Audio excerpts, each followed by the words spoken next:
90.4 மெகாஹெர்ட்ஸில் உங்கள் அண்ணா சமுதாய வானொலி. புதிய சமுதாயம் படைப்போம்.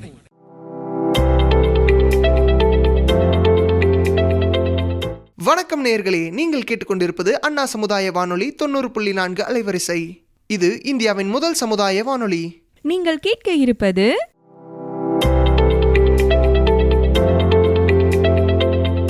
மூத்தோருக்கு முதல் வணக்கம். இது மூத்த குடிமக்களுக்கான ஒரு சிறப்பு நிகழ்ச்சி. இந்திய அரசாங்கத்தின் சமூக நீதி மற்றும் அதிகாரமளித்தல் அமைச்சகம், இந்திய சமுதாய வானொலி கூட்டமைப்பு மற்றும் மாநில சமூக நலத்துறையோடு இணைந்து சமுதாய வானொலியில் ஒலிபரப்பாகும் நிகழ்ச்சிதான் மூத்தோருக்கு முதல் வணக்கம். இந்த நிகழ்ச்சி இந்திய அரசாங்கத்தால் வழங்கப்படும் மூத்த குடிமக்களுக்கான நலத்திட்டங்கள் குறித்த விழிப்புணர்வு நிகழ்ச்சியாகும். இதுவரை மூத்தோருக்கு முதல் வணக்கம் நிகழ்ச்சியில் 15 அத்தியாயங்கள் வாயிலாக மூத்த குடிமக்களுக்கான நலத்திட்டங்கள் குறித்து பல பயனுள்ள தகவல்களை தெரிந்து கொண்டு வருகிறோம். அந்த வகையில் இன்று 16வது அத்தியாயத்தில் மனநலம் காக்க ஒருங்கிணைப்பு மற்றும் தியானம் என்ற தலைப்பில் பல பயனுள்ள தகவல்களை நமக்கு பகிர்ந்துக்க காத்துட்டு இருக்காங்க தாத்தா பரத் மற்றும் பேத்தி லக்ஷ்மி. வாங்க என்ன சொல்றாங்கன்னு கேட்கலாம். அன்பார்ந்த நேயர்களுக்கு வணக்கம்.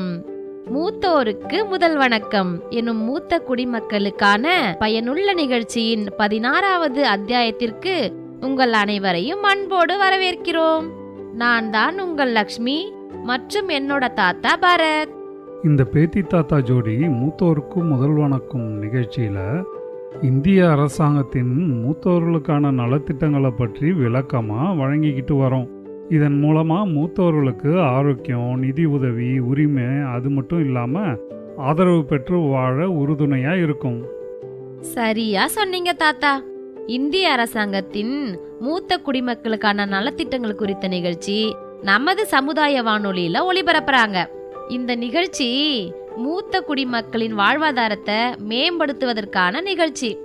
இப்ப காலம் ரொம்ப ரொம்ப மாறிடுச்சு. வேலைக்காக பிள்ளைங்க ஒரு இடத்துலயும் பெற்றோர்கள் வேற இடத்துலயும் இருக்காங்க. அப்படி தனிமையில இருக்க மூத்த குடிமக்கள் 3வது நபரை தான் நம்பி இருக்காங்க. சரியா சொன்ன லட்சுமி. மூத்தோருக்கு முதல் வணக்கம் நிகழ்ச்சி மூத்த குடிமக்களுக்கு ஆதரவாகவும் ஒரு துணையாகவும் இருக்கும்.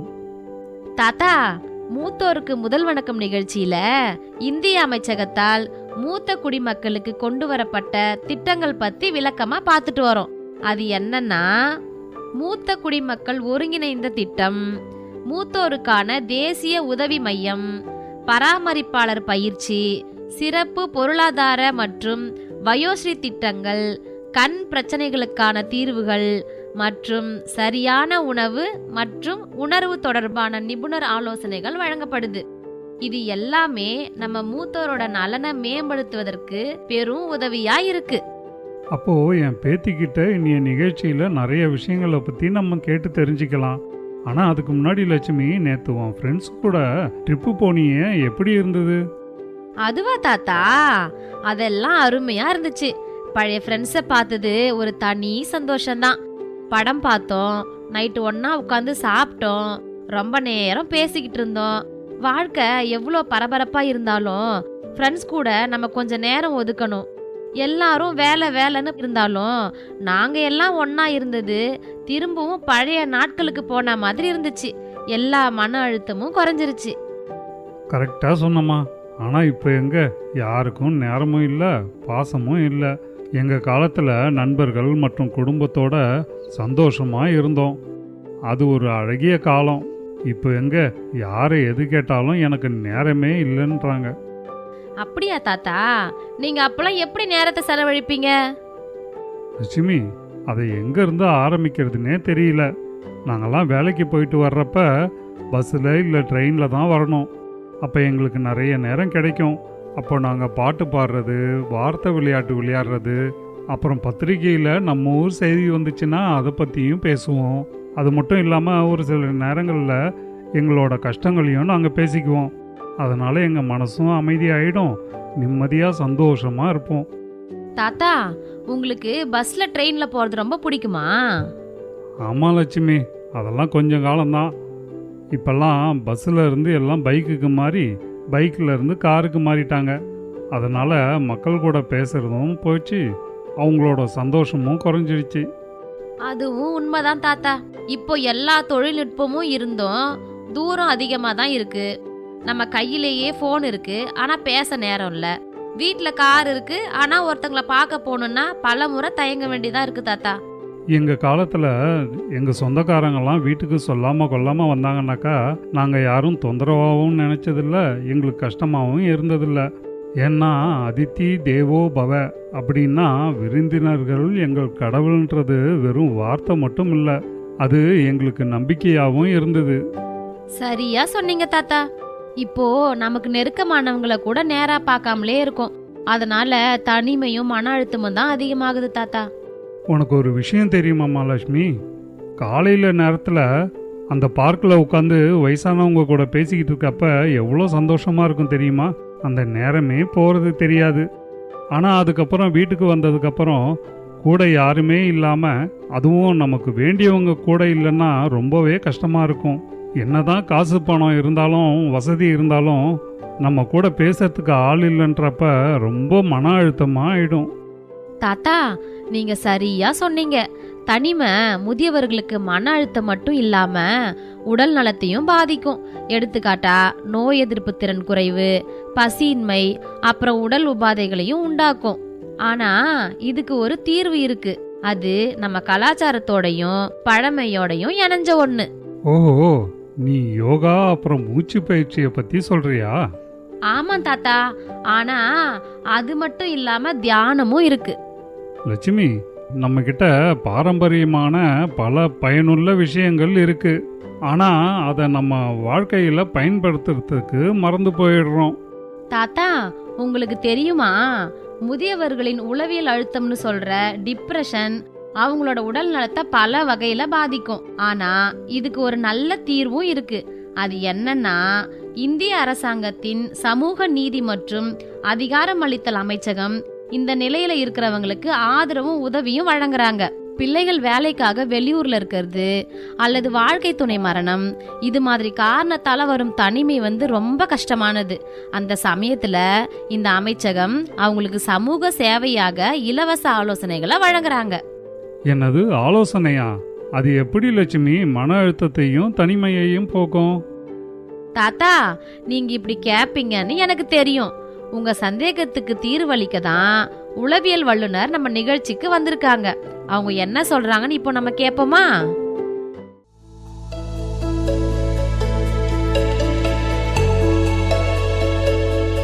மூத்தோருக்கு முதல் வணக்கம் நிகழ்ச்சியின் 16வது அத்தியாயத்தில் மனநலம் காக்க ஒருங்கிணைப்பு மற்றும் தியானம் என்ற தலைப்பில் பயனுள்ள தகவல்களை கேட்டுட்டு இருக்கோம். இப்போ மருத்துவ உளவியல் நிபுணர் என்ன சொல்றாங்கன்னு கேட்கலாம். வணக்கம் சார், முதுமை பத்தி சொல்லுங்க சார். வணக்கம் மேடம், என்னோட பேர் சரவணன். நான் மருத்துவ உளவியல் நிபுணராக பிம்ஸ் மருத்துவமனையில் வேலை செய்கிறேன்.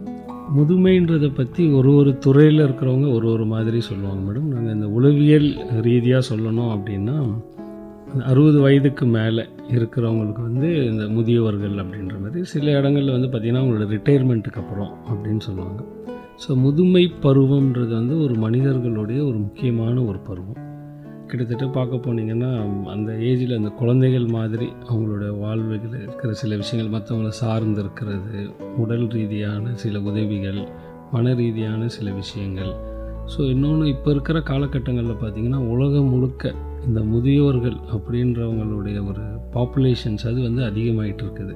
இந்த மெடிக்கல் டெவலப்மெண்ட்டு இதெல்லாம் இருக்கிறதுல இப்போ எல்லாருடைய வாழ்நாள்கள் அதிகரிச்சிருக்கிறது.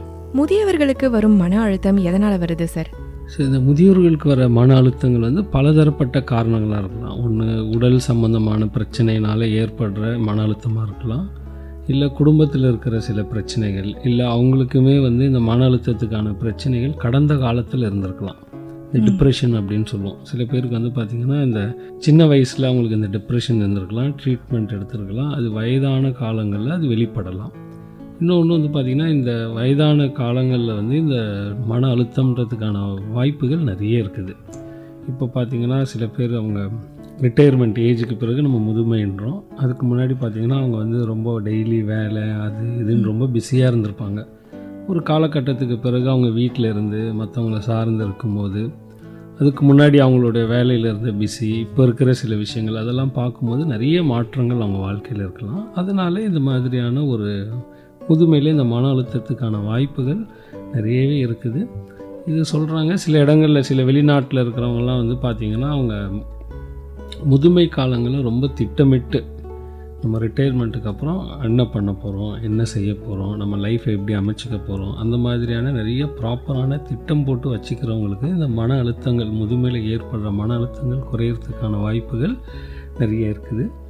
அது மட்டும் இல்லாமல் இந்த முதுமையில் இருக்கிற மன அழுத்தங்களுக்கு வந்து பொதுவாக நாங்கள் இந்த உளவியல் நிபுணர்கள்னும் போது நாங்கள் சொல்லுவோம், எந்த ஒரு மனிதனுடைய குணங்கள் சம்பந்தமான பிரச்சனைகளாக இருந்தால் அது உடல் ரீதியாக இருக்கான்னு பார்க்கணும், மன ரீதியாக இருக்கான்னு பார்க்கணும், இல்லை இந்த சுற்றுப்புற ரீதியாக, இது இங்கிலீஷில் என்ன சொல்லுவோன்னா பயோ சைக்கோ சோஷியல் காஸ்.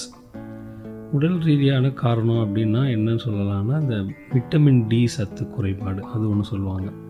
இந்த சத்து குறைபாடுகள்னால கூட இந்த மன அழுத்தங்கள் வரலாம். சில பேருக்கு இந்த வெளிநாட்டுங்களெல்லாம் பார்த்திங்கன்னா இந்த பருவ மாற்றங்கள்னால இருக்கும். குறிப்பாக அந்த சீசன் டிப்ரெஷன் அப்படின்னு சொல்லுவாங்க. இந்த வின்டர் சீசனில் அந்த மாதிரி இருக்கும்போது சில பேருக்கு பார்த்திங்கன்னா இந்த உடல் உபாதினங்கள்னால இருக்கலாம்.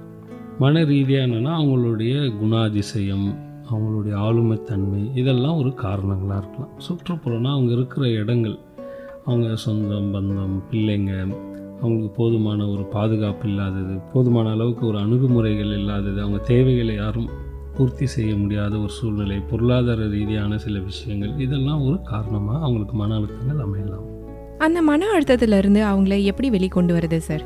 முதியோர்களுடைய மன அழுத்தம்ன்றது வந்து ரொம்ப முக்கியமான ஒரு விஷயம். ஏன் அப்படின்னு கேட்டோம்னா அவங்க வாழ்க்கையில் நிறைய மாற்றங்களை பார்க்குறது அந்த இதில் திடீர்னு உடல் ரீதியாக அவங்க செய்கிற வேலைகள், அப்புறம் இந்த ரொம்ப பிஸியாக இருந்திருப்பாங்க, அதுக்கப்புறம் இந்த ரிட்டையர்மெண்ட்டுக்கு அப்புறம் அவங்களோட வாழ்க்கையில் இருக்கிற சில விஷயங்கள் அந்த மாதிரி இருக்காது. ஸோ இப்போ இவங்க சொல்கிறது எல்லாம் கேட்டுட்ருக்கிறது போய் இப்போ மற்றவங்க சொல்கிறது கேட்டு அவங்களுடைய அந்த லைஃப் ஸ்டைல் சேஞ்சஸ் காரணங்களாக வந்து அவங்களுக்கு இந்த மன அழுத்தங்களுக்கு ஒரு காரணமாக இருக்கலாம். இதெல்லாம் வந்து உளவியல் ரீதியான காரணங்கள். சில பேருக்கு உடல் ரீதியான காரணங்களாக இருக்கலாம். கட்டாயம் வந்து நம்ம இந்த முதுமையில் இருக்கிறவங்களுக்கு வந்து இந்த மன அழுத்தங்கள் இருக்கும்போது இது சம்மந்தமாக மனநல வல்லுநர்களிடம் நம்ம காட்டி அவங்கக்கிட்ட ஒரு ஒப்பீனியன், அவங்கக்கிட்ட ஒரு ஆலோசனை எடுத்துக்கிறது நல்லது. இந்த மன அழுத்தம் இந்த வயதுக்கான மன அழுத்தம் தானா, இல்லை அவங்களுக்கு மன அழுத்த நோய் இருக்கான்றதை நம்ம தெரிஞ்சுக்கணும். ஒரு நார்மல் டிப்ரெஷன் அப்படின்றது அந்த லைஃப் ஸ்டைல்னால இருக்கிற அந்த வாழ்வாதாரங்கள் ரிலேட்டடாக இருக்கிறதுனால இருக்கலாம். சில பேருக்கு வந்து பார்த்திங்கன்னா அந்த மனநோய்க்கான சில இதுவாகவும் இருக்கலாம். ஸோ அது மனநோய்க்கானதாக இருந்ததுன்னா அதுக்கான வைத்தியங்கள் அவங்க எடுத்துக்கும் போது கொஞ்சம் நல்ல மாற்றங்கள் இருக்கும். முதுமையில் கூட நெருக்கமாக இருக்கவங்க யாராவது இறந்துட்டா அது அவங்களுக்கு பெரிய மன அழுத்தத்தை கொடுத்துரும். அந்த மன அழுத்தத்திலேருந்து வெளியே வர்றதுக்கு அவங்க என்ன பண்ணணும் சார்? ஸோ இது வந்து என்ன சொல்லுவாங்கன்னா, அதாவது மனிதர்களுடைய வாழ்க்கையில் அதிகமாக ஒரு தாக்கத்தை கொடுக்கக்கூடிய ஒரு விஷயம் என்ன அப்படின்னா வாழ்க்கை துணையோட இழப்பு. ஸோ இந்த மனநல வல்லுநர்கள், அவங்கெல்லாம் உளவியல் வல்லுநர்கள், அவங்களாம் இது சம்மந்தமான சில ஸ்கேல், அதாவது ஒரு மனிதனுடைய மன அழுத்தம் எவ்வளவு இருக்குது அப்படின்றத கண்டுபிடிக்கிறதுக்காக சில ஒரு அளவுகோல்கள் மாதிரி கண்டுபிடிச்சாங்க. அதில் அவங்க குறிப்பிட்டு சொல்கிற விஷயம் என்னென்னா, வாழ்க்கை துணையோட இழப்பு ஒரு மனிதனுக்கு 100% மன அழுத்தத்தை ஏற்படுத்தும் அப்படின்றாங்க. திடீர்னு யாராவது இறந்து போயிட்டாங்கன்னா அது வாழ்க்கை துணைன்னும் போது அதோட தாக்கம் இன்னுமே அவங்களுக்கு ரொம்ப அதிகமாக இருக்கும். சில நண்பர்கள், அவங்க கூட பிறந்தவங்க, ஸோ அந்த மாதிரியான இறப்புகள்னும் போது அவங்கள ரொம்ப பாதிக்கும். இந்த இறப்புகளில் வந்து பார்த்திங்கன்னா திடீர்னு அன்எக்ஸ்பெக்டட் டெத், திடீர்னு இறந்து போகிறது அவங்க ஏற்றுக்கிறதுக்கான நாட்கள் கொஞ்சம் இருக்கும். சில பேர் கொஞ்சம் உடம்பு முடியாமல் இருக்கிறாங்க, அவங்க எந்த நேரம் வேணாலும் அவங்களுடைய இறப்பு இருக்கலாம் அப்படின்ற மாதிரி சில விஷயங்கள் அவங்க ரெகுலராக கொஞ்சம் பார்த்துக்கிட்டு இருந்தாங்கன்னா அதில் அவங்க அக்செப்ட் பண்ணிக்கிறதுக்கும் திடீர்னு சில பேர் இறந்து போகிறத அக்செப்ட் பண்ணிக்கிறதுக்கும் நிறைய வித்தியாசங்கள் இருக்கும். இப்போ நம்ம இந்த கொஸ்டின்ஸ்லேயே நம்ம முன்னாடியே பார்த்தபடி பார்த்திங்கன்னா எங்களுக்கு முன்கூட்டியே ஒரு மன அழுத்த பிரச்சனை இருக்கும்போது அவங்களோட ரொம்ப நெருக்கமானவங்க யாராவது இறந்து போயிட்டாங்கன்னா அவங்க ரொம்பவே மன அழுத்தத்துக்கு போகிறதுக்கான வாய்ப்புகள் உண்டு மற்றவர்களை விட. ஸோ அந்த மாதிரி இருக்கிறவங்களுக்கு நம்ம கூடுதலாக கொஞ்சம் கவனம் செலுத்த வேண்டியதாக இருக்கும். நம்ம என்ன சொல்லணும்னா நார்மல் கிரீஃப் பீரியட் அப்படின்னா என்னென்னா, ஒரு இழப்பை ஒரு மனிதன் சராசரியாக ஏற்றுக்கிறதுக்குன்றதுக்கு 3 to 6 மாதம் ஆகுன்றாங்க. அது வந்து இயற்கை. அந்த காலகட்டங்களில் அவங்களுக்குள்ளே இருக்கிற சில மன ரீதியான மாற்றங்கள், கவலையாக இருக்கிறது, யார்கிட்டையும் பேசாமல் இருக்கிறது, சாப்பாட்டில் நாட்டம் இல்லாமல் இருக்கிறது, தூக்கம் இல்லாமல் இருக்கிறது, அடிக்கடி அழுதுட்டு இருக்கிறது, சில பேருக்கு சில குற்ற உணர்வுகள், இந்த மாதிரி எல்லாம் இருக்கும். இதெல்லாம் இந்த பீரியடில் கொஞ்சம் நார்மல். இந்த 3 மாதம் 6 மாதத்துக்கு பிறகும் இது தொடருது. நாளுக்கு நாள் இது அதிகமாகிக்கிட்டே போகுது. அவங்களுடைய மன அழுத்தன்றது குறைய மாட்டேங்குது. அப்படின்றவங்களுக்கு கட்டாயம் டாக்டரோட ஒரு ஹெல்ப்பு தேவைப்படலாம். குறிப்பாக இந்த மாதிரி ஒரு இழப்பு நேரங்களில் அவங்க எடுத்துக்கிற மெடிசன்ஸ், உணவுகள்லாம் கொஞ்சம் மாற்றங்கள் இருக்கும். சில அந்த அளவுக்கு அவங்க சாப்பிட்ற உணர மாட்டாங்க. ஸோ இந்த மருந்து, இந்த சாப்பாடு, இந்த விஷயங்கள்லாம் அவங்க கொஞ்சம் கரெக்டாக மெயின்டைன் பண்ணாங்கன்னா இந்த மன அழுத்தங்கள் அந்த நார்மலாக இருக்கிற காலகட்டங்கள் வரைக்கும் இருந்து அதுலேருந்து மீண்டு வர்றது கொஞ்சம் ஈஸியாக இருக்கும். முதியவர்களுக்கான பொதுவான ஆலோசனை சொல்லுங்கள் சார். ஸோ முதியவர்கள் குறிப்பாக பார்த்திங்கன்னா அவங்க செய்ய வேண்டிய விஷயங்கள் வந்து கட்டாயம் அவங்களோட உடல் ஆரோக்கியத்தை வந்து நல்லபடியாக பார்த்துக்கணும். கரெக்டான மாத்திரை மருந்து எடுத்துக்கணும். டாக்டர் சொல்லும்போது செக்கப்புக்கு போகணும். அவங்க சொல்கிற வழிமுறைகளை கரெக்டாக ஃபாலோ பண்ணணும். அடுத்தது வந்து என்னென்னா, முதியோர்கள் அவங்களுடைய தினமும் அவங்களுடைய நாட்களை வந்து ஒரு திட்டமிட்டு செயல்படுத்தணும். இத்தனை மணிக்கு எந்திரிக்கணும், இத்தனை மணிக்கு தூங்கணும், இந்த வேலை பார்க்கணும், அந்த வேலை செய்யணும். அது மாதிரி ஒரு பிளான்டாக அவங்க லைஃப்பை கொண்டு போனாங்கன்னா நல்லாயிருக்கும். பொருளாதார ரீதியாகவும் சரி, உடல் ஆரோக்கியத்துக்காகவும் சரி, மற்றவங்க கூட பழகிறதுலேயும் சரி, எல்லாத்துலேயுமே ஒரு விதமான ஒரு பேலன்ஸ்டான ஒரு லைஃப் ஸ்டைல், எல்லாத்துலேயுமே ஒரு சமநிலையில் இருந்தாங்கன்னா அது இன்னும் கூட கொஞ்சம் ஆரோக்கியமாக இருக்கும். சில நேரங்கள் வந்து பார்க்க போனீங்கன்னா அந்த நம்ம சொன்னபடி இந்த டாக்டர்ஸை பார்க்குறது, அந்த டெஸ்ட்டு, மெடிசன்ஸ், இந்த மாதிரி விஷயங்களையுமே அது ரெகுலராக, சில பேர் வந்து அந்த ட்ரீட்மெண்ட்ஸை சரியாக எடுத்துக்க மாட்டாங்க. அது ஒரு முக்கியமான விஷயம். சில நேரங்கள் அவங்களோட வீட்டு சூழ்நிலைகள் இல்லை நண்பர்கள் இந்த மாதிரி இருக்கிறவங்க வந்து அவங்களுக்கு விருப்பப்படுற மாதிரி இல்லை போல அப்படின்னா அதை அக்செப்ட் பண்ணிக்கிட்டு அவங்களுக்கு எந்த இடங்களில் இருந்தால் கொஞ்சம் மனசுக்கு ரிலாக்ஸாக இருக்கும், எந்த இடங்களில் அவங்கள புரிஞ்சுக்கிறாங்களோ அந்த மாதிரி இடங்களில் அவங்களோட எண்ணங்களையும் யார்கிட்டையாவது அவங்களோட விஷயங்களை பகிர்ந்துக்கிறதும் கொஞ்சம் நல்லது.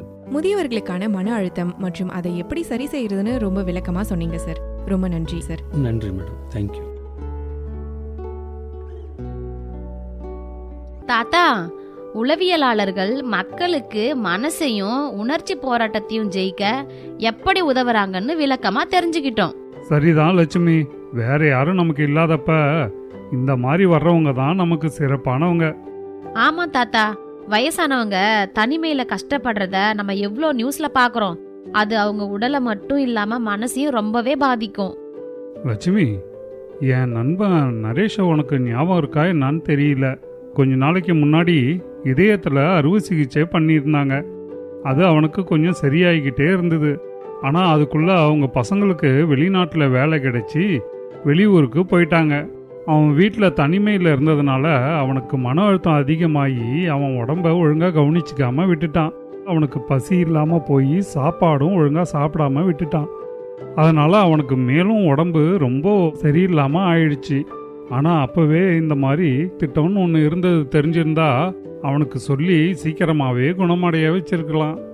உனக்கு ஒரு விஷயம் தெரியுமா லட்சுமி, இப்போ அவன் அவங்க பிள்ளைங்களோட வெளிநாட்டில் தான் இருக்கான். அப்படி இருந்தும் அவன் தனிமையில் இருக்கிற மாதிரியே இருக்கான். ஏன்னா என்னதான் வெளிநாட்டுக்கு போனாலும் நம்ம நாடு, நம்ம வீடு, உணவு, மொழி, சூழல் எல்லாம் நம்ம கூட ஆழமாக தொடர்புடையது. இப்போ அவனுக்கு அதுவே மறுபடியும் மன அழுத்தத்தை கொடுத்துருச்சு. தாத்தா, தியானம்ன்றது நம்ம மனசையும் நம்மள நாமே அமைதிப்படுத்த உதவி செய்யுன்றது உங்களுக்கு தெரியுமா? தெரியும் லட்சுமி.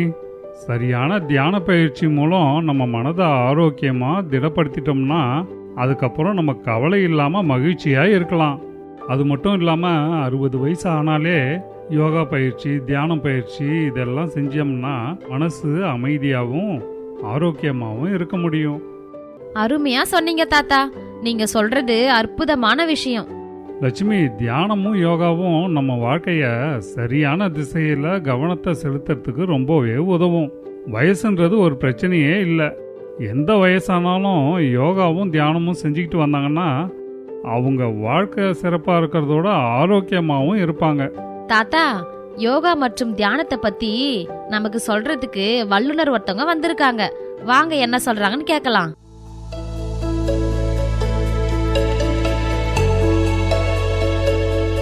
மூத்தோருக்கு முதல் வணக்கம் நிகழ்ச்சியின் 16வது அத்தியாயத்தில் மனநலம் காக்க ஒருங்கிணைப்பு மற்றும் தியானம் என்ற தலைப்பிலான நிகழ்ச்சிக்காக யோகா மற்றும் தியான நிபுணர் இணைஞ்சிருக்காங்க. வணக்கம் சார், உங்களை பத்தி சொல்லுங்க. வணக்கங்க, என்னுடைய பெயர் வி ராதா. என்னுடைய கல்வி தகுதி BA, MPEd master of physical education, PG diploma yoga. நான் ஊராட்சி ஒன்றிய நடுநிலைப் பள்ளியில் உடற்கல்வி மற்றும் யோகா ஆசிரியராக பணிபுரிகிறேன். யோகா அப்படின்னா என்ன சார், அதை பத்தி கொஞ்சம் சொல்லுங்க. இப்போ யோகா அப்படின்னு சொன்னோம்னா பாடி, மைண்ட், சோல் அப்படின்னு சொல்லுவாங்க. அதாவது உடல், மனம், ஆன்மா அல்லது ஆத்மா இவை மூன்றும் ஒன்றாக இணைக்கக்கூடியது தான் யோகா அப்படின்னு சொல்லுவோம். இது பொதுவாக யோகா பண்ணும்பொழுது நம்ம உடம்பு மட்டும் அந்த இடத்துல இருக்கும், நம்ம மனசு வேற ஏதாவது ஒரு திங்கிங்கில் இருக்கும், நினச்சிக்கிட்டே இருப்போம். அது மாதிரி இல்லாமல் இந்த மூன்றும் ஒன்றாக இணைச்சி செய்கிறது தான் யோகா. யோகா செய்யும் பொழுது நம்ம பின்பற்ற வேண்டிய விதிமுறைகள்னு ஏதாச்சும் இருக்குங்களா சார், அதை பற்றி கொஞ்சம் சொல்லுங்க. கண்டிப்பாக இருக்குங்க. நம்ம உடம்பு முதல்ல தூய்மையாக இருக்கணும், சுத்தமாக இருக்கான்னு பார்க்கணும். சாப்பிடாம வெறும் வயிற்றுடன் இருக்கணும். நம்ம போட்டிருக்கிற ட்ரெஸ்ஸு நார்மலாக இருக்கணும், லூஸாகவும் இருக்கக்கூடாது, ரொம்ப டைட்டாகவும் இருக்கக்கூடாது, நார்மலாக இருக்கணும். கண்ணாடி, வாட்சி, பெண்கள் கொலுசு இது போன்ற பொருள்களை தவிர்ப்பது ரொம்ப நல்லது. நம்ம யோகா பயிற்சி செய்யக்கூடிய இடம் ரொம்ப தூய்மையான இடமா இருக்கணும், காற்றோட்டம் உள்ள இடமா இருக்கணும், அமைதியான இடமா இருக்கணும்.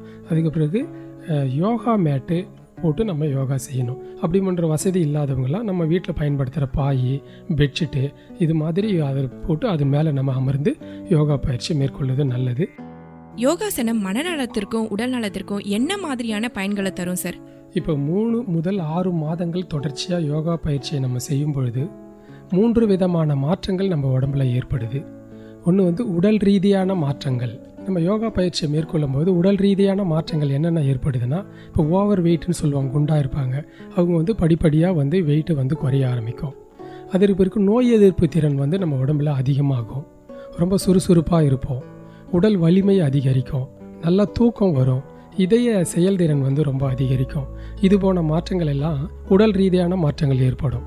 ரெண்டாவது மன ரீதியான மாற்றங்கள் ஏற்படும். ரொம்ப கோபம் வர்றதெல்லாம் ரொம்ப குறைஞ்சி அமைதியாக சாந்தமாக ஆகிடுவோம்.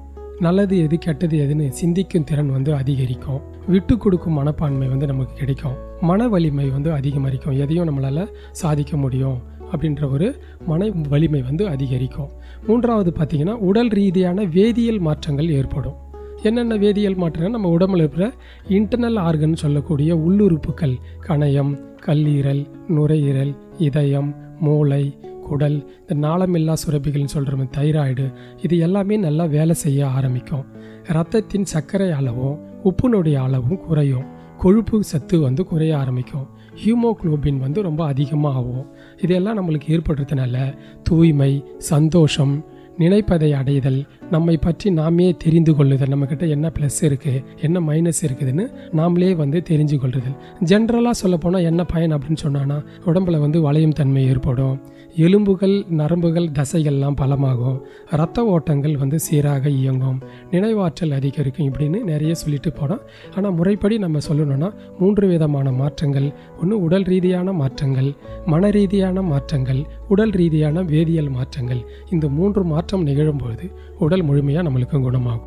பொதுவாகவே முதியவர்களுக்கு உடல் நலக்குறைவு இருக்கும். அப்படி இருக்கும் பொழுது அவங்க எந்த மாதிரியான யோகாசனம்லாம் செய்யலாம் சார்? இப்போ முதியோர்களுக்கு உடல்நல பிரச்சனை அப்படி இருக்குன்னா என்ன பிரச்சனை அப்படின்னு முதல்ல நம்ம கண்டறியணும். ஃபார் எக்ஸாம்பிள் IBP இருக்குன்னு வச்சிங்களேன், உயர் ரத்த அழுத்தம் அப்படி இருக்குன்னா சவாசனம் அப்படி செய்யலாம். இது முதியோர்களுக்கு ரொம்ப எளிமையாக செய்யக்கூடியது, குனிஞ்சு நிமிந்தெல்லாம் செய்ய முடியாது. அவங்களுக்கு உடல்நிலை குறைவு இருக்கும்போது சவாசனம் செய்யலாம். சவாசனம் எப்படி செய்யறது அப்படின்னா, ஒரு பாயை அல்லது யோகா மேட்டை போட்டு நம்ம கீழே படுத்து சூரியனை பார்க்குற மாதிரி கீழே படுத்து தலையெல்லாம் நேராக வச்சு காலில் இருந்து தலை வரைக்கும் ரத்த ஓட்டங்கள்லாம் சீராக எல்லா இடத்துக்கும் போகிற மாதிரி நம்ம படுக்கணும். கால்லாம் கீழே தரையில் படுற மாதிரி போட்டு கையெல்லாம் நல்லா தரையில் வச்சு விரல்கள்லாம் நீட்டி கண்ணை மூடி ஸ்லோவாக நம்ம மூச்சை உள்ளே இழுத்து ஸ்லோவாக வெளியில் விடணும். இது மாதிரி ஒரு 10 நிமிடம் 15 நிமிடம் இது மாதிரி நம்ம செஞ்சோம்னா இந்த உயர் ரத்த அழுத்தம் நம்ம குறைய ஏற்படும். அதுக்கு பிறகு பத்மாசனம் செய்யலாம். இது மாதிரி நம்ம என்ன பிரச்சனை அப்படின்னு பார்க்கணும். ஃபார் எக்ஸாம்பிள் லோ பிபி இருக்குது, யோக முத்ரா செய்யலாம், வஜ்ராசனா செய்யலாம். தலைவலி இருக்குது, கோமுகாசனம் செய்யலாம். இது மாதிரி முதல்ல என்ன பிரச்சனை அப்படின்னு சொல்லி நம்ம கண்டறியணும். அதுக்கு பிறகு நம்ம முதியவர்கள்ன்றதுனால மெடிடேஷன் செய்யலாம், தியானம் செய்யலாம், முத்ரா செய்யலாம். முத்ரா பொதுவாக 3 விஷயங்களை நம்ம பயன்படுத்துகிறோம். டான்ஸுக்கு பயன்படுத்துவோம், பூஜை நேரத்தில் பயன்படுத்துவோம், யோகாவில் பயன்படுத்துவோம். இந்த முத்திரைகள் மூலமாக வயதானவர்களுக்கு குனிஞ்சு நிமிர்ந்து யோகா பயிற்சியை செய்ய முடியாது என்பதற்காக முத்திரைகள் மூலமாக நம்ம அவங்க உடம்பை ஆரோக்கியமாக வச்சுக்கலாம். இப்போ வயதானவங்க, எனக்கு வாயு பிரச்சனை இருக்குது, தொல்லை இருக்குது, எனக்கு மாறுலாம் வலிக்கு, இடுப்புலாம் வலிக்கு, கை காலெலாம் பிடிக்கிற மாதிரி இருக்குது, அது மாதிரி பிரச்சனை உள்ளவங்க நம்ம வாயு முத்திரை செய்யலாம். எளிமையாக நேராக உட்காந்து கண்களை மூடி முதுகு தண்டெல்லாம் நேராக வச்சு ஆள்காட்டி விரலை கட்டை விரல்னு கீழே வைத்து கட்டை விரலை அது மேலே ரொம்ப அழுத்தம் கொடுக்காம மீடியமாக வச்சுக்கிட்டு மற்ற 3 விரலை நேராக நீட்டணும். நீட்டி கொஞ்சம் நேரம் ஒரு 10 நிமிஷம் 15 நிமிஷம் அமைதியாக உட்காரணும். முதல்ல 5 நிமிடம் தொடங்கி 20 நிமிடம் வரைக்கும் நம்ம இதை செய்யணும். இது வாயு முத்திரை. இது தொடர்ச்சியாக நம்ம செய்யும்போது நம்ம உடம்புல உள்ள வாயு பிரச்சனைகள் எல்லாம் தீரும். அதனால் முதியவர்களுக்கு என்ன பிரச்சனை அப்படின்னு நம்ம தெரிஞ்சுக்கொண்டு அதுக்கு தகுந்த மாதிரி நம்ம யோகா பயிற்சியை செய்தால் ரொம்ப நல்லாயிருக்கும். முதியவர்களுக்கு மன அழுத்தத்தில் இருந்து வெளிவரதுக்கு அவங்க என்ன மாதிரியான யோகாசனம்லாம் செய்யலாம்?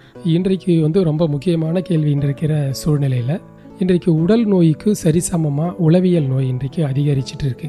எந்நேரமும் ரொம்ப பரபரப்பாக ஓடிக்கொண்டே இருக்கிறோம், ஏதாவது நினச்சிக்கிட்டே இருக்கிறோம், தூக்கம் இல்லாமல் இருக்கிறோம். இது போன்ற விஷயங்கள் எல்லாம் நம்ம மன அழுத்தம் ரொம்ப ஏற்படுது. இந்த மன அழுத்தத்திற்கு நம்ம அதிலிருந்து விடுபடணும் அப்படின்னு சொன்னால் மெடிடேஷன், தியானம் செய்யணும். தியானம் மூலயமா நம்ம மன அழுத்தத்தை முற்றிலும் நம்ம குறைக்கலாம். இந்த தியானம் செய்யும்பொழுது பத்மாசனத்தில் அமர்ந்து செய்யலாம், வஜ்ராசனத்தில் அமர்ந்து செய்யலாம், சுகாசனா, சித்தாசனா, இது மாதிரி ஆசனங்களில் நம்ம அமர்ந்து செய்யலாம். சில நேரம் பெரியவங்க பத்மாசனாவில் உட்கார முடியும்னா வலது காலை மேலே எடுத்து போட்டு அதுக்கு பிறகு இடது காலை மேலே எடுத்து போடும்பொழுது இடுப்பெல்லாம் ரொம்ப பெயின் ரொம்ப அதிகமாக இருக்கும், வலி அதிகமாக இருக்கும். அது மாதிரிலாம் பெயின் இருக்கிறவங்க எந்த காலையும் எடுத்து மேலே தேவையில்ல. சாதாரணமாக வீட்டில் உட்காந்து நம்ம சாப்பிட்றதுக்கு எப்படி உட்காரமோ சமணங்கால் போட்டு நம்ம இந்த பத்மாசனத்தில் உட்காரலாம். பத்மாசனாவில் அமர்ந்து செய்யும்பொழுது 2 கையுமே சின்முத்ராவை நம்ம பயன்படுத்தணும். கட்டை விரலும் ஆள்காட்டி விரலும் நகம் படாதவாறு விரல்களை நம்ம வட்டத்தை உருவாக்கி மற்ற 3 விரல்களை நம்ம நேராக்கி 2 கையுமே நம்ம சின்முத்ராவில் முட்டிக்கு மேலே வச்சு முதுகு நேராக வச்சு கண்களை மூடி ரொம்ப அமைதியாக slow breathe in and slow breathe out அப்படின்னு சொல்லுவாங்க. மெல்ல மூச்சை இழுத்து மெல்ல மூச்சை வெளியில் விடணும். இது செய்யும்போது கவனம் நம்ம சுவாசத்தில் இருக்கணும். இது மாதிரியான பத்மாசனா, வஜ்ராசனா, சுகாசனா, சித்தாசனா, இது மாதிரி அதனால் ஒரு ஆசனத்தில் அமர்ந்து நம்ம மெடிடேஷன் பண்ணலாம். இது முதல்ல 3 நிமிடம் 5 நிமிடம் 10 நிமிடம் அப்படின்னு நேரத்தை படிப்படியாக நம்ம அதிகரிச்சுக்கிட்டே போகணும். கவன சிதறல் இருக்கக்கூடாது.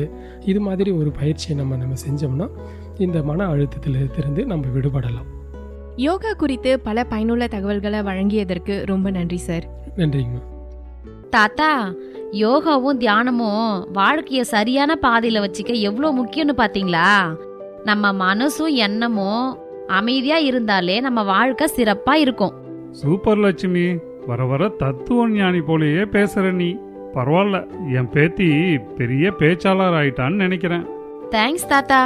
நம்ம நேயர்கள் இன்னைக்கு மூத்தோருக்கு முதல் வணக்கம் நிகழ்ச்சி மூலமா தெரிஞ்சுக்கிட்ட தனிமைக்கு சிறந்த துணை யோகா மற்றும் தியானம்ன்ற தகவலை அவங்களுக்கு தெரிஞ்சவங்களுக்கெல்லாம் சொல்லுவாங்கன்னு நம்புறேன். உடனே நான் என் நண்பர்கள் எல்லாரையும் கூப்பிட்டு இந்த நல்ல விஷயத்த சொல்லணும். ஏன்னா இது எல்லாருக்கும் இந்த பிரச்சனை இருக்கு, ஆனா அதை பத்தி பேசுறதே இல்லை. இப்போ அப்படி கிடையாது. ஏன்னா இப்பதான் இந்த மன அழுத்தத்தை சரி செய்யறதுக்கான வழி தெரிஞ்சிடுச்சு இல்லையா?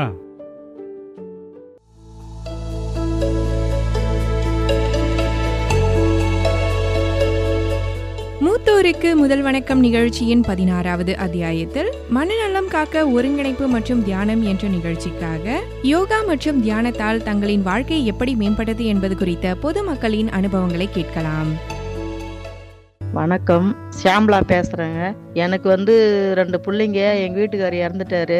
2 பிள்ளைங்களும் கல்யாணம் பண்ண உடனே அவங்க தனிமையாக போயிட்டாங்க. என்னை தனியாக விட்டுட்டு அவங்க பொண்டாட்டி பிள்ளையோட தனியாக போயிட்டாங்க. ரொம்ப கஷ்டமாக இருந்தேன். மன உளைச்சி நிறைய, யோசனைகள் நிறைய. தனிமையாக இருந்தால் பல யோசனைகள்லாம் ஓடும். எனக்கு யோகா சொல்லி கொடுத்தாங்க.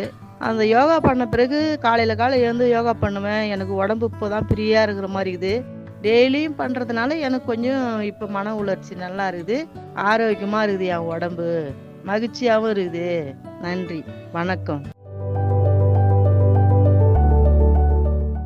வணக்கம், எனது பெயர் கிருஷ்ணமூர்த்தி. எனக்கு இப்போ 71 வயது நடக்குது. இந்த 71 வயசில் என்னுடைய நண்பர்கள் என்னை பார்த்து எப்படி இவ்வளோ சுறுசுறுப்பாக இருக்கிறீங்கன்னு கேட்பாங்க. அதுக்கு நான் பதில் என்ன சொல்கிறேன்னாக்கா, நான் வந்து ஆரோக்கியமாக இருக்கிறதுக்கு காரணம் உடற்பயிற்சியும் தியானமும் யோகாவும் தொடர்ந்து செய்துன்றதுனால என்னுடைய உடல் ஆரோக்கியமாக இருக்குது. முதல்லலாம் எனக்கு கோபமும் முன்கோபம் ஜாஸ்தியாக இருக்கும். இப்போ அந்த தியானம் யோகா இதெல்லாம் பண்ணுறதுனால எனக்கு இப்போ கோபம்லாம் ரொம்ப குறைஞ்சி போச்சு. இப்போ அது மட்டும் இல்லாமல் எனக்கு சுகர் இருந்துச்சு. அந்த சுகர் வந்து இப்போ தியானமும் யோகாவும் பண்ணுறதுனால குறைஞ்சிருக்குது. இப்போ எல்லோரும் தியானமும் யோகாவும் பண்ணுங்க, ஆரோக்கியமாக இருங்க. நன்றி, வணக்கம். வணக்கம், நான் குணசுந்தரி பேசுகிறேன். நான் வந்து தனிமையில் தான் இருந்தேன். அப்போலாம் ரொம்ப கஷ்டப்பட்டேன். நான் உடம்பும் எனக்கு சரியில்லாமல் இருந்தது. எனக்கு ஒரு மகன் இருக்கிறாங்க. அவங்க வந்து வெளியூருக்கு போய்க்கிறாங்க. நான் தனியாக தான் இருப்பேன். அந்த சமயத்தில் வந்து எனக்கு ரொம்ப மனசு கஷ்டமாக இருக்கும்.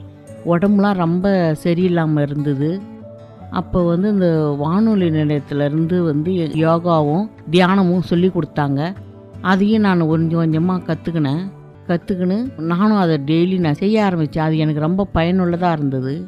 அந்த யோகாவும் அந்த தியானமும் நான் தனிமையில் இருக்கிறேன்றதே எனக்கு இல்லாமல் ஆயிடுது. இதுக்கு முன்னாடி யோகா இந்த தியானம் கற்றுக்கிறதுக்கு முன்னாடி உடம்பு வலிலாம் அதிகமாக இருந்தது. மன உளைச்சல்லையும் நான் இருந்தேன். யோகா தியானம் அதை கலந்து நானும் கற்றுக்கின்னு சும்மா இருக்கும்போதெல்லாம் நான் அதை செய்ய ஆரம்பித்தேன். அது செய்ய செய்ய எனக்குள்ளே நிறைய மாற்றங்கள்லாம் வந்தது. அது எனக்கு ரொம்ப சந்தோஷமாகவே இருந்தது. நம்ம யோகா தியானம் அதெல்லாம் நம்ம செஞ்சோம்னா நம்ம உடம்பு நல்லாவே இருக்கும். நான் இப்போ தனிமையில் இருக்கிறேன்ற எனக்கு அந்த ஒரு கஷ்டமே இல்லை. நான் நல்லா சந்தோஷமாக தான் இருக்கிறேன். உடம்பும் எந்த குறையும் இல்லாமல் நல்லாவே இருக்குது.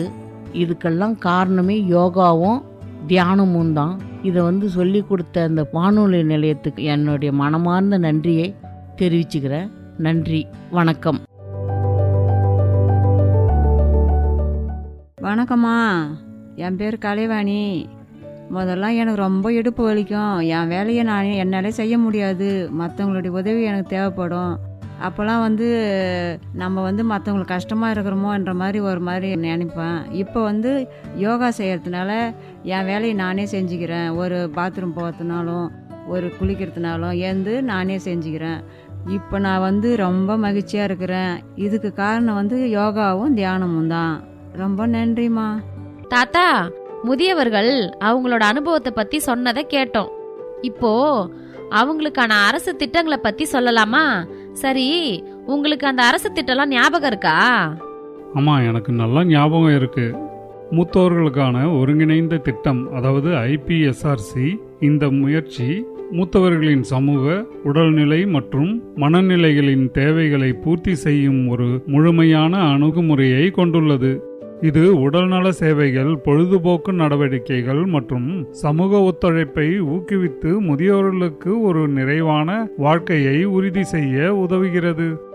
மூத்தவர்களுக்கான உதவி தொலைபேசி எண் 145667. இந்த உதவி தொலைபேசி மூத்தவர்களுக்கு உடனடி உதவியை வழங்குகிறது. அவர்கள் சட்ட உதவி, உடல்நல சேவைகள் அல்லது அவசர உதவிகள் ஆகியவற்றை வழங்குறாங்க. மூத்தவர்கள் காலை 8 மணி முதல் இரவு 8 மணி வரை எந்த நேரத்திலும் இந்த எண்ணை அழைத்து ஆதரவை பெறலாம். முதியவர்களுக்கு பராமரிப்பாளர் பயிற்சி திட்டம். முதியவர்களுக்கு சரியான பராமரிப்பு வழங்க திறமையான பராமரிப்பாளர்கள் தேவை. இந்த திட்டம் முதியவர்களுக்கு உடல், மனம் மற்றும் உணர்ச்சி ஆதரவை வழங்குவதற்கான பயிற்சிகளை தனிநபர்களுக்கு வழங்குகிறது. அவர்களுக்கு சிறந்த பராமரிப்பு கிடைக்குமாறு உறுதி செய்கிறது. மூத்த பராமரிப்பு முதுமை வளர்ச்சி இயந்திரம் SAGE. இந்த முயற்சி முதியவர்களுக்கு சேவைகள் மற்றும் தயாரிப்புகளின் புதிய வாய்ப்புகளை உருவாக்குகிறது. SAGE மூலமாக தனியார் மற்றும் அரசாங்க நிறுவனங்கள் முதியவர்களின் தேவைகளை பூர்த்தி செய்யும் சிறந்த வசதிகளை உருவாக்க ஊக்குவிக்கின்றன. ராஷ்டிரிய வயோஸ்ரீ யோஜனா, அதாவது RVY. இந்த திட்டத்தின் கீழ் பொருளாதாரத்தில் நலிவடைந்த மூத்த குடிமக்கள் இலவச உதவியை பெறுகிறார்கள். கண்ணாடிகள், செவிப்புலன் கருவிகள் மற்றும் நடைப்பயிற்சி சாதனங்கள் ஆகியவற்றை பெறுகிறார்கள். இதனால் அவர்கள் சுயமாகவும் வசதியாகவும் வாழ முடிகிறது. கண்புரை அறுவை சிகிச்சை திட்டம் முதியவர்களில் பரவலாக காணப்படும் பிரச்சனையான கண்புரை தீர்க்க இலவசம் அல்லது மலிவு விலையில் கண்புரை அறுவை சிகிச்சைகள் வழங்கப்படுகின்றன. இது முதியவர்களுக்கு அவர்களின் பார்வையும் வாழ்க்கையின் தரத்தையும் மீண்டும் பெற உதவுகிறது. முதியவர்களுக்கு பராமரிப்பிற்கான உரிமை. இந்திய அரசு முதியவர்களுக்கு அவர்களது குடும்பத்தினரால் பராமரிக்கப்படுவதற்கான உரிமையை உறுதி செய்துள்ளது. குடும்பம் இந்த பொறுப்பினை பூர்த்தி செய்யாவிட்டால் முதியவர்கள் அவர்களது உரிமைகளை பெற சட்ட உதவியை நாட முடியும். இந்த திட்டங்கள் மற்றும் முயற்சிகள் நம் முதியவர்களை மரியாதை செய்து அவர்களை ஆதரிக்கும் ஒரு நல்ல முயற்சியாகும். முதியோர்களின் தேவைகளை அறிந்து அவர்களின் வாழ்க்கையை மகிழ்ச்சியாகவும் கௌரவமாகவும் மாற்றுவதற்கு நம் அனைவரின் பங்கு மிகவும் முக்கியமானது. மூத்தவர்களுக்கு மரியாதை என்பது ஒரு சமுதாயத்தின் உண்மையான அடையாளம். தாத்தா, நம்முடைய மூத்தோர் நம்முடைய பெருமை. சரியா சொன்ன லட்சுமி. இப்போ நம்ம நிகழ்ச்சியோட நிறைவு பகுதிக்கு வந்தாச்சு. ஆமாம் தாத்தா. நேயர்களே, மீண்டும் வேறொரு பயனுள்ள தகவல்களோடு அடுத்த நிகழ்ச்சியில் சந்திக்கின்றோம். அதுவரை உங்களிடமிருந்து விடைபெறுவது நான் உங்கள் லக்ஷ்மி மற்றும் நான் தாத்தா பரத். மூத்தோருக்கு முதல் வணக்கம் நிகழ்ச்சியின் 16வது அத்தியாயத்தில் தாத்தா பரத் மற்றும் பேத்தி லக்ஷ்மி நமக்காக மனநலம் காக்க ஒருங்கிணைப்பு மற்றும் தியானம் என்ற தலைப்பில் பல பயனுள்ள தகவல்களை வழங்கினாங்க. இந்த நிகழ்ச்சி உங்களுக்கு பயனுள்ளதா இருக்கும்னு நம்புறோம். இது போன்ற மூத்த குடிமக்களுக்கான நலத்திட்டங்கள் குறித்து மேலும் தெரிந்து கொள்ள தவறாமல் கேளுங்கள் மூத்தோருக்கு முதல் வணக்கம். நன்றி நேயர்களே.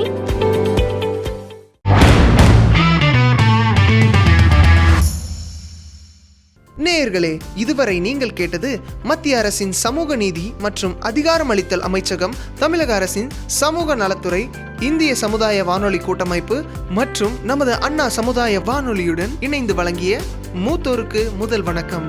மூத்த குடிமக்களுக்கான சிறப்பு வானொலி தொடர். முதியோர் நலம் பேணுவோம், சமுதாய வளம் காணுவோம். நன்றி, வணக்கம்.